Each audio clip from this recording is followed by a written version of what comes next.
Boa tarde, sejam todos bem-vindos ao Sescom São Paulo. Essa é a nossa 173ª Câmara Setorial de Contabilidade. Para quem não me conhece, eu sou Márcio Teruel Tomazelli, diretor financeiro aqui da casa e um facilitador aqui da Câmara Setorial. Então vocês vejam só, né? É a nossa atividade, né? Então eu agradeci aí a participação, porque o que a gente precisa da nossa atividade?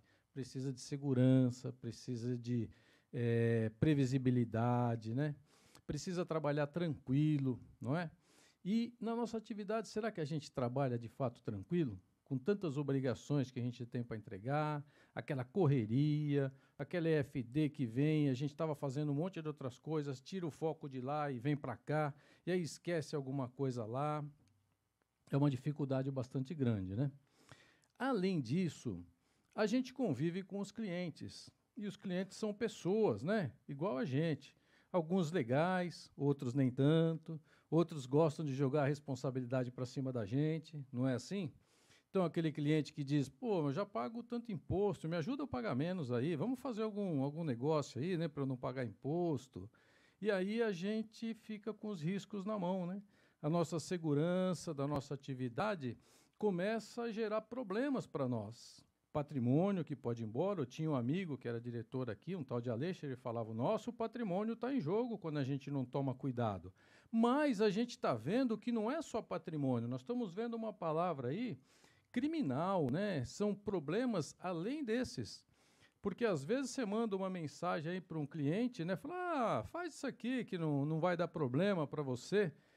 E aquilo lá fica registrado, né? E a gente pode ter grandes problemas.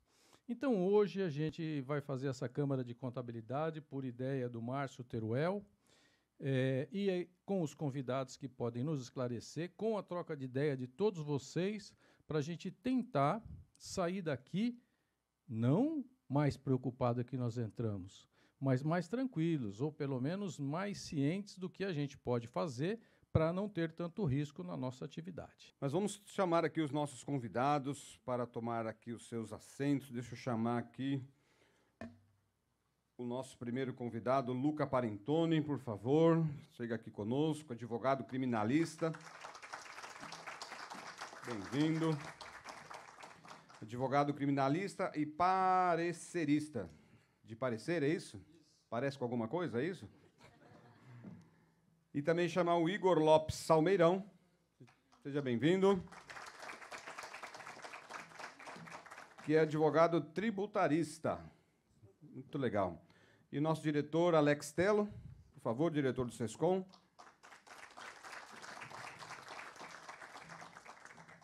E o nosso tema propriamente dito, sujeito, quem paga?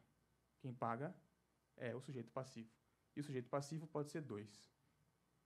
Pode ser o contribuinte, que é quem pratica o fato gerador, ou pode ser o responsável, eu, vocês, todos nós, que podemos ser responsabilizados pela lei.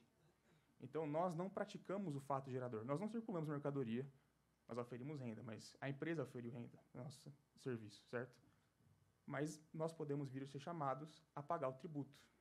Quando? Como? É isso que eu vou mostrar para vocês. E aí, o CTN disciplina quando que você vai ter responsabilidade por transferência. E tem várias hipóteses. Essa da sucessão imobiliária está lá também, mas o que interessa para a gente, e aqui eu vou entrar no nosso tema, é o 135 do CTN, certo? Se a gente lê o 135, a gente vê que são pessoalmente responsáveis pelos créditos correspondentes à obrigação tributária resultante de atos praticados com excesso de poder em infração à lei, contrato social e estatuto, mandatários, prepostos e empregados. Traduzindo, quem é você? Você é o mandatário ou o preposto, certo? Quem diz isso? É o Código Civil. O Código Civil diz que contadores são prepostos. Se você agir com excesso de poder, ou com infração à lei ou ao contrato, o fisco estará autorizado a cobrar o principal de você, o tributo. É isso que a lei está dizendo. Então, fazenda, você pode cobrar o contador. Quando? Se ele agir com excesso de poder ou infração à lei. Desse artigo, a gente extrai, depois eu volto aqui, 2 requisitos, então, para a sua responsabilização, certo? Primeiro é o excesso de poder e violação à lei, o que pressupõe que tenha um poder. Eu não posso ser responsabilizado por excesso de poder se eu não tinha poder. E aqui eu entro na questão que o Alex comentou comigo, quando estava preparando essa palestra para vocês, o CADESP, certo? Ele comentou que você, muitas vezes, algumas vezes, vocês estão trabalhando com a empresa, vocês têm registro no CADESP, e aí vocês dão baixa lá e a fazenda não efetua baixa. E aí vem intimação, vem todo tipo de problema. Só que é difícil falar isso, porque a gente vive num país de insegurança jurídica, mas é muito difícil isso causar um problema tributário para você. Por quê? Porque você não tinha mais poder, certo? Lógico, da época que você atuou, sim, mas depois disso, a baixa na administração, a demora da administração não vai causar problema.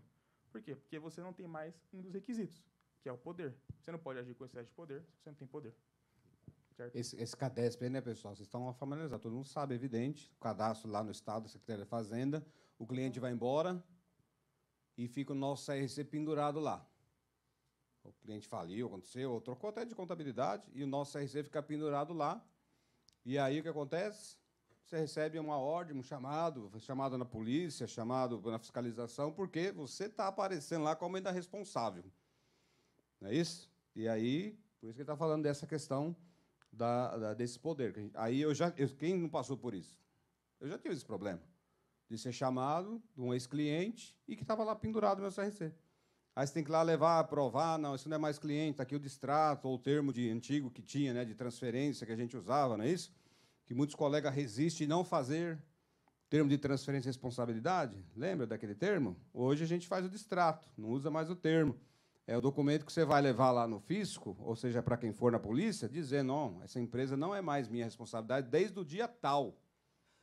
Entendeu, gente? Então, é isso que o Igor está falando aí. Exatamente. Segundo requisito, certo? Que é a sua ação, quanto contador, tem que gerar uma obrigação tributária. O que isso quer dizer? Como eu disse, a hipótese de incidência diz o que tem que acontecer para que surja um tributo. Na sua atividade como contador, o que você faz para a empresa que faz gerar um tributo para a empresa? Você auferiu lucro? Você teve lucro? Você circulou a mercadoria? Não. Então, quando que você vai ser responsabilizado? Quando, com excesso de poder, você pratica um ato que gera uma obrigação tributária. Certo? Gera obrigação tributária. Enfim. Bom, aí tem a infração. E o outro artigo que vocês vão usar contra vocês, a Fazenda vai usar, é o 137. O que diz o 137? Até aqui eu estou falando, no 135, de obrigação principal. É quando você vai ser chamado a pagar o imposto. Pagar o ICMS, pagar a contribuição. Aqui você vai ser chamado a responder pelas penalidades. Se você agiu e sua ação gerou uma multa, teve uma multa, quando que o fisco pode cobrar a multa de você? Certo? E, bom, tem os requisitos que estão aí, que são crime ou contravenção à lei, certo? Então, quando você pratica um ato, e o Luca vai falar de direito penal para vocês, quando você pratica um ato e esse ato está descrito numa lei como sendo um crime ou uma contravenção penal, isso pode gerar responsabilidade por multa, certo? E aqui vem um problema. A gente tem um sistema inteiro no direito que chama direito penal, com um processo criminal que vai oferir, no final, se você cometeu um crime ou não. Quem que faz a autuação? É o fiscal. O que o fiscal sabe de crime? Ele não é competente, na linguagem do direito, para dizer se você cometeu um crime ou não. Mas ele vai fazer isso. Vai ter o TVF lá, em termo de fiscalização, e ele vai falar que você cometeu um crime e vai enfiar a multa em você. Certo? Isso vai acontecer. E aqui, conectando as duas coisas.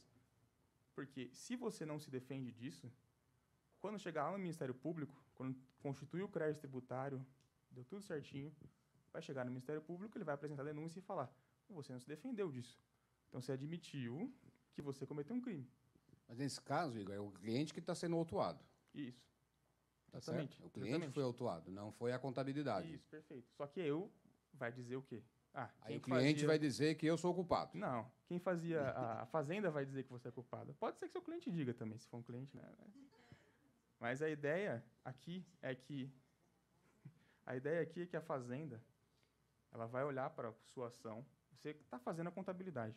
E, por algum motivo, o seu cliente deu uma informação que ele sacaneou lá, fez algum problema, e aí ele te passou uma informação equivocada. E você pagou o tributo conforme a informação que ele te passou. E aí o fisco vai dizer, olha só, você praticou na sua declaração, quando você fez a declaração, você praticou um crime, porque você omitiu uma receita, por exemplo. Portanto, eu vou cobrar de você a multa. É isso. Deu para entender? Eu entendi que isso está mais na esfera criminal, não é? Isso. Porque a fiscalização, assim, ele sempre, que eu vi, não sei se os colegas tiveram essa experiência, autua diretamente o cliente. Isso. E aí, se o cliente não paga, aí esse negócio vai para o criminal. O cliente recebe a autuação, não paga, o parcelamento não paga, vai lá para o criminal. Quando o contador ele tem um contrato com o seu cliente, ele deixa bem expresso numa cláusula que ele não manuseia valores, porque indiretamente e até diretamente você já limita o teu poder ali dentro. Aonde eu quero chegar com isso? Teu cliente te dá poderes para você manusear pagamentos. Ou se você trabalha numa empresa de médio porte, a auditoria avisou assim no relatório, alertou através de um ponto de auditoria, segregação de funções. Então, às vezes, tem uma empresa em que o contador ele mexe com o financeiro. Então, ele está operando ali dentro diretamente na atividade, ou uma atividade que ele seria simplesmente de alimentar as informações ao fisco, ele já passa a ser um agente direto no tributo. Então, era essa. E aí o fisco vai dizer que você tinha poder e vai te cobrar. O poder está aí. Exatamente.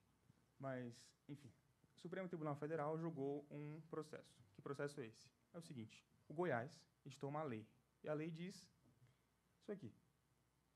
Atribui-se ao contabilista a responsabilidade solidária com o contribuinte ou com o substituto tributário quanto ao pagamento de impostos e penalidades pecuniárias, no caso de ação ou omissão, concorram para a prática de infração à legislação tributária. Alguém tem cliente em Goiás aí, gente? O que está dizendo o governo? O que está dizendo o Goiás para você? Está dizendo o seguinte, quando o teu cliente praticar uma infração, e infração à legislação tributária é qualquer coisa, gente. Você declarou a menos, pagou a menos, declarou errado, se equivocou, qualquer coisa é infração à legislação tributária. Em qualquer desses casos, eu vou poder chamar o contador. É isso que o Estado do Goiás está dizendo. Ele está responsabilizando você, não é nem pelo excesso de poder, é por qualquer coisa. Seu cliente te comunicou errado, seu cliente errou, seu cliente fez qualquer coisa, o Goiás disse que pode cobrar do contador. E aí o Supremo chegou no Supremo e o Supremo disse, não, senhor, Estado do Goiás, não é assim que funciona, certo? Por quê? E qual foi o fundamento do Supremo? O Supremo declarou essa lei inconstitucional com base em CPF. Essa é a verdade. Por quê? Porque o Supremo disse, não é você que tem que dizer, Goiás. Quem diz isso é a União, lá numa lei complementar, que é o CTN. Mas, muito embora isso pareça que não ajude a gente, ajuda. Por quê? Porque quando o Supremo diz isso, ele também diz, olha só, tem um CTN que diz que não está autorizado você fazer isso. Por quê? E ele reforça o que eu disse para vocês, você precisa ter excesso de poder e violação. Então, a preocupação é você ser chamado a cobrar, não deve acontecer. Ser chamado a pagar, isso não deve acontecer. É o que disse o Supremo, no voto do ministro Barroso. E aí eu vou, enfim, conforme as regras gerais, para haver responsabilidade tributária pessoal de terceiro, ele deve ter praticado atos com excesso de poder, infração à lei, contrato social e estatuto, não havendo responsabilização pelo mero inadimplemento da obrigação tributária. O simples fato do teu cliente não pagar pagamentos, declarar errado, não vai permitir que você seja chamado a pagar tributo. O Supremo disse isso. E isso é muito positivo, evidentemente. Mas nem tudo são rosas, certo? Nem tudo são flores. E a gente chega no CARF. Esse aqui, eu tenho os 3 casos do CARF para conversar com vocês. Primeiro, em que o contador foi exonerado. Fala bem pertinho, assim, para captar bem na internet, lá, por favor. O primeiro caso é um caso em que o contador foi exonerado. O segundo caso, o contador foi mantido. E o terceiro caso eu trouxe para mostrar que tem que se provar, certo? O que se diz. Bom, primeiro caso, responsabilidade tributária, você vai ver que não está aí, mas é 135, ele está usando 135, comentei com vocês, pelo principal, certo? E aí, o voto da relatora do processo, eu ocultei os nomes, mas é muito claro o que ela diz. O senhor X, que é o ex-contador da empresa, recolhia os impostos conforme a documentação que era passada pelo senhor Y, que é o sócio. Fato que confirmado pelo próprio sócio, na declaração. Por isso, ela afastou a responsabilidade. O que ela está dizendo? Você está exercendo o seu mandato, o seu contrato. Você está respondendo, você está dentro do seu limite legítimo de poder, que é o que tem no seu contrato. Você não está agindo com excesso de poder. Portanto, eu não posso te responsabilizar. Certo? Se tem um contrato que diz que eu vou, e aí entra no tema passado, um contrato específico, o que você vai fazer, o que exatamente você vai fazer, quando você vai fazer, e você está cumprindo esse contrato, não. O fisco não pode cobrar de você. O segundo caso que eu trouxe é um caso em que o contador tomou cana, teve que pagar. E a razão pela qual o CARF deu essa decisão, e eu digo isso não é comum no CARF, certo? O CARF consistentemente exonera contadores por esse tipo de coisa, porque ele entende justamente que a ideia do tributo não é cobrar de quem não praticou fato gerador, muito embora isso exista. E por que o CARF decidiu dessa forma aqui? Porque aqui a gente tem, e aí tenha praticado conscientemente atos que configuram crime contra a ordem tributária. Então, isso é meio lógico. Se você pratica um ato que você sabe que é uma infração, isso vai gerar responsabilidade. Onde está o problema? Porque o fisco vai extrapolar e dizer, você deveria saber. Como assim eu deveria saber? Por que eu deveria saber? Se meu contrato diz que eu vou recolher o tributo conforme as informações que me prestaram, certo? E o fisco vai dizer, olha, você deveria saber. E aí entra numa resolução do CFC que diz que vocês têm que comunicar operações que vocês tenham suspeita, acima de certos valores. Por que isso é importante? Sim, até porque, doutor, na verdade, o crime contra a ordem tributária, ela também é um crime que ela tem uma característica material, né? Então, Perfeito. ela depende do resultado que foi produzido. Então, se o contador ele interferiu no delito, seja numa sonegação, ele vai responder por isso, né? Então, a gente tem que saber muito bem a nossa postura como contador para que a gente não se envolva na atividade do cliente. Até, por exemplo, o cliente fala assim, eu preciso um auxílio na formação de preço. Você tem que deixar claro que você não participa também daquele lucro, daquela operação que você não vai ter nenhum benefício, porque você é um agente direto para o resultado. O crime contra a ordem tributária, ela tem esse aspecto material, que ele depende do resultado de quem fez. E o agente, o contador, dependendo de como for o tipo de operação estadual, previdenciária, ele causa esse resultado, né? Pela própria profissão. O que a gente tem que saber realmente, conforme o doutor falou, é que a gente não tem um superpoder, a gente tem um poder limitado, ele é grande, mas ele é limitado, mas a gente tem que ter consciência que é a nossa profissão. O que extrapolar dessas normas, você vai assumir o teu risco. A lei, ela te garante até um certo ponto. Passou desse certo ponto, é por sua conta e risco. Perfeitamente. E o Luca vai falar especificamente sobre crime. Aqui a gente está discutindo bastante você pagar tributo. Não chegamos no crime ainda, mas, como eu disse, tem repercussão, certo? Eu gostaria de entender um pouco mais esse superpoder aí, porque apesar de eu ser sósia do Clark Kent, né, não estou com todos esses poderes. Eu queria, assim, não sei se vocês estão entendendo, está ficando claro para vocês, até onde eu tenho esse superpoder e como eu ajo com esse poder, o que caracteriza esse meu superpoder para eu ser penalizado e culpado e responsabilizado para pagar um tributo que não é meu. Perfeito. O limite do seu poder é o seu contrato, certo? É o instrumento que vincula você à empresa. Por isso que definir muito bem o que você vai fazer, quando você vai fazer, como você vai fazer, é tão importante. Aí a gente volta para outra câmara e fala do contrato, né? Exatamente. A importância do contrato, Isso é de importante. especificar bem aquelas situações, o que eu faço, deixo de fazer. Perfeito. Você nunca vai ser responsabilizado se você agiu conforme o seu contrato. E o que é o que é dito aqui, na segunda parte.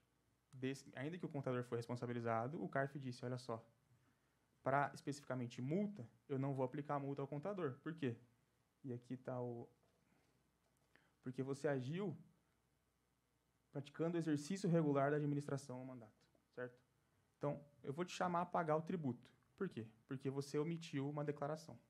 E esse caso é interessante porque é uma declaração que foi dada a um valor para o fisco estadual e outra para o federal, certo? Então, e aí o CARF disse, olha só, se você deu uma declaração para o estadual e outra para o federal, você sabia que tinha imposto a mais a pagar, e por isso que eu te responsabilizei pelo pagamento do tributo. Mas você não vai pagar a multa Por quê? Porque quem mandou você fazer isso foi o sócio, certo? Quem mandou você fazer isso foi o administrador. Então, você está no exercício do seu mandato, certo? Você não passou nesse ponto. E, bom,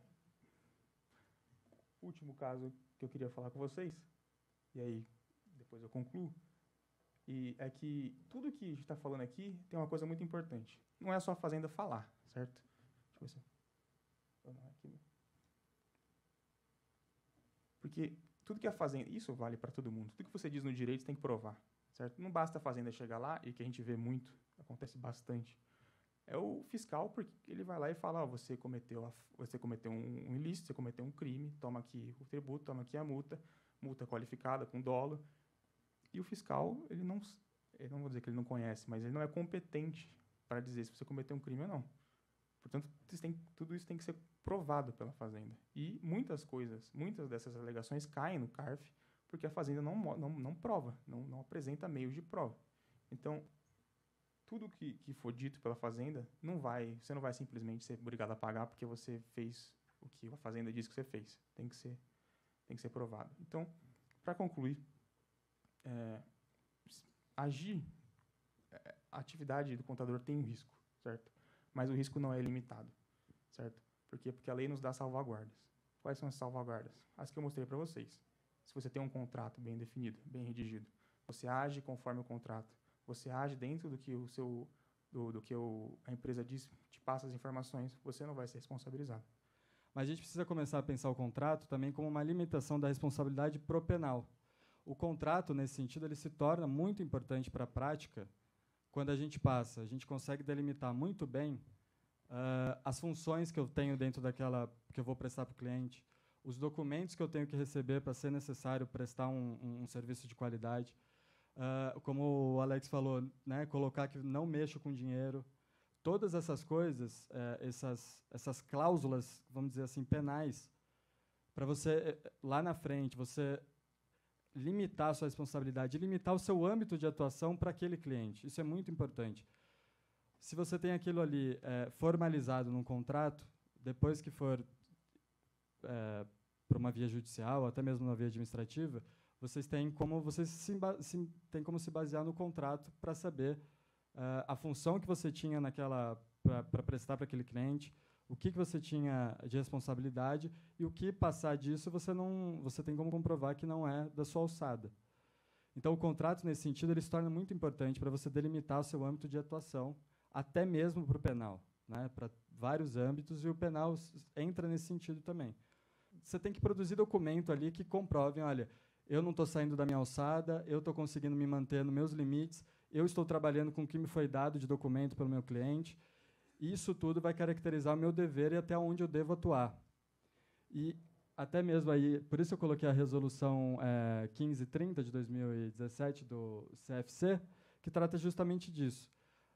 Na prática, lidando com o cliente, pode acontecer de você, dentro desse aspecto material, você se vê numa situação que ou o cliente não está te repassando os documentos necessários para você produzir um trabalho, para você garantir o seu dever, e a partir daí a partir desse dever, você assume a responsabilidade de comunicar às autoridades.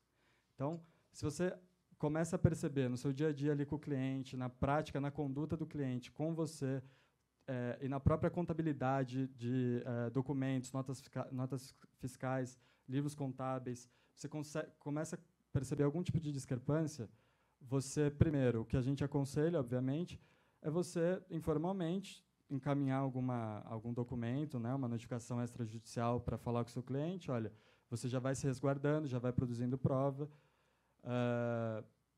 e, eventualmente, se ele não ajustar, porque a gente também tem que presumir boa-fé do cliente, né? Às vezes, realmente, há erro, ele não tem todo o conhecimento necessário de documento que ele deve passar para a empresa de contabilidade, mas, a partir do momento que houve esse contato extrajudicial, e acho que até o Dr. Márcio falou sobre mensagens por WhatsApp, né? Tomar muito cuidado com o que se fala por WhatsApp, porque tudo ali fica registrado, tudo fica... e depois as autoridades conseguem ter acesso e isso pode ser usado como prova contra vocês. Então, e-mail, até mesmo, às vezes, ligação por telefone, tem que tomar muito cuidado com o que a gente documenta. É aquela coisa, o contrato é melhor você se precaver o máximo possível. Então, no começo, a gente estava falando que o contrato ele é visto muito de uma forma como se fosse um contrato apenas civil, mas é importante a gente começar a olhar o contrato também como limitação de responsabilidade no âmbito penal.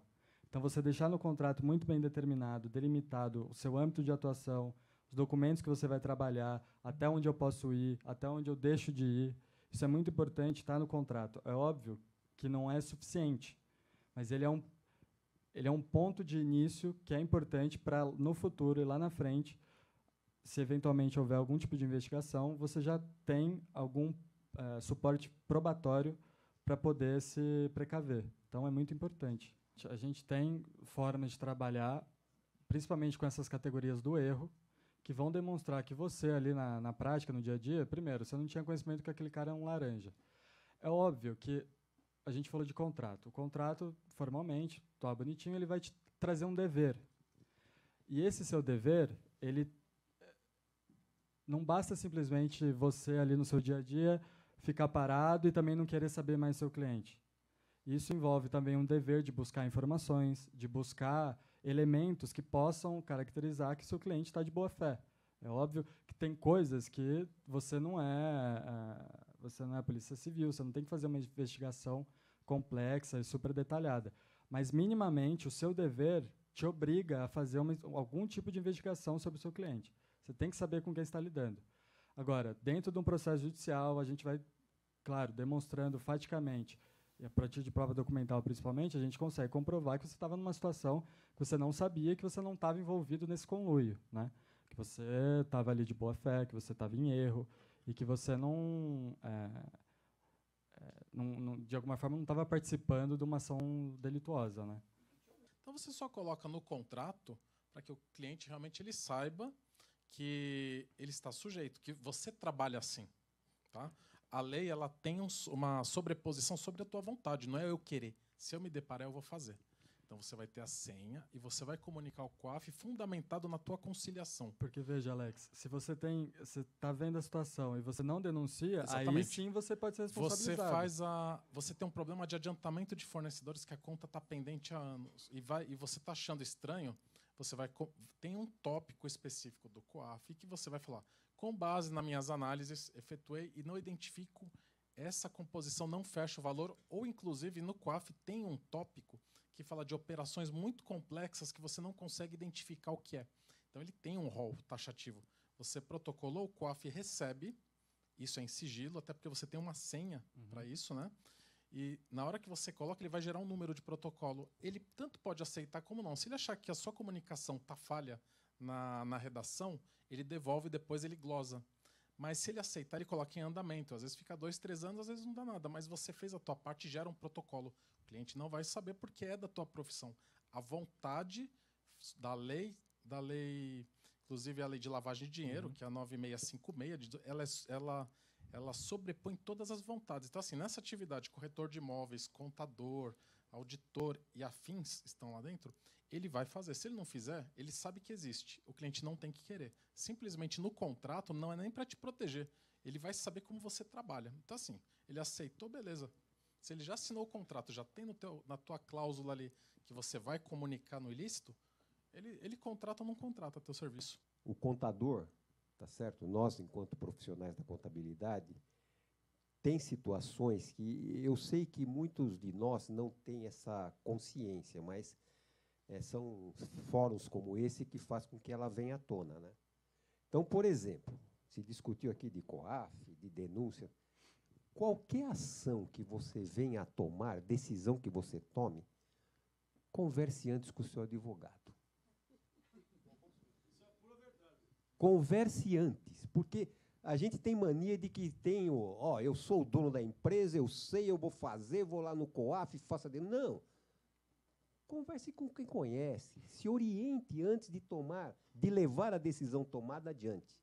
Porque um outro profissional pode te ajudar no sentido de, olha, a rota correta não é essa, vai por aqui, vai por ali. Então, esses fóruns são interessantes para isso, tá certo? Se falou de contratos, A gente vive num país onde a insegurança jurídica todo mundo reconhece, tá certo? Você entra com um processo e não sabe na mão de que juiz vai cair, que Ele falou da vara aqui, né? se ele Depende vai da vara. estar... E aí, se me permite, já me permitindo, já entrando, advogado é a cisão. Não é querendo ver. Por isso que a relação contador-advogado é importantíssima. Sem dúvida. Porque, às vezes, uma denúncia mal feita se volta contra você. Porque uma denúncia mal feita lá, você desencadeia, sei lá, porque eu comi um negócio ali, enroscou a boca aqui. Você mexe na máquina e depois se volta contra o contador. Como que alguém pode falar assim, ele denunciou para se salvar? Então, essa prudência, não é de fazer denúncia por denunciar. Por isso que é se precaver, ouvir, fazer a notificação extrajudicial, conversar. Aí depois toma uma atitude. Então, isso é importantíssimo, bem colocado. Eu comecei do final para voltar na origem. Que a origem é a conversa do conheço o seu cliente. Tá certo? Na Câmara anterior, que a gente discutiu esse assunto, eu comentei sobre... eu sei de colegas que fazem 20 propostas por mês para clientes. Tá certo? Como é que ele tem tempo para conhecer 20 clientes novos e apresentar proposta num mês?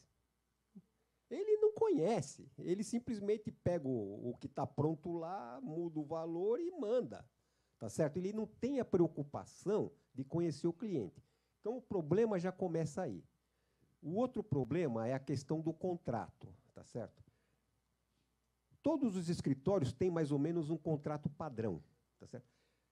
Eu não sei se todos os colegas tiveram cuidado de pedir para um advogado ler esse contrato padrão e ajudar ali a inserir essas questões do risco, das cláusulas que... Tá certo?